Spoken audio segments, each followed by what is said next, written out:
December 25th. On coming to the house, the Magi saw the child with his mother Mary, and they bowed down and worshipped him. Then they opened their treasures and presented him with gifts of gold, frankincense, and myrrh. Matthew 2:11. As we saw yesterday, Jerusalem rejected the news of the Messiah's birth because of the change such an event would herald. As a capital city, most of its population would have been invested in the government and the establishment. A change in dispensation would probably have threatened the influence and status and position of many in the city.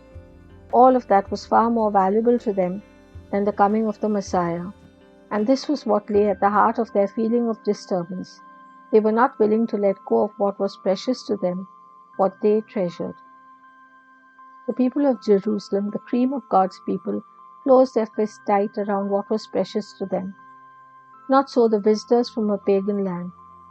Even as King Herod and all Jerusalem were greatly troubled by the news of the Messiah's birth, the Magi were overjoyed.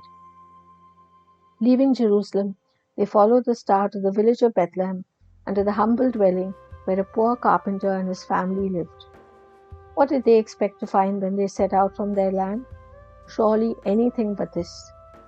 They went first to Jerusalem because they expected to find the king in a palace. And surely they came with a caravan of splendor befitting such a king.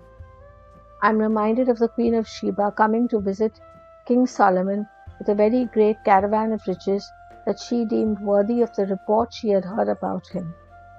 Undoubtedly, the Magi did the same and came with riches worthy of the grandeur and glory they expected to encounter. Nothing met their expectation. Not his village, not his home, not his poor parents. But it didn't matter to them.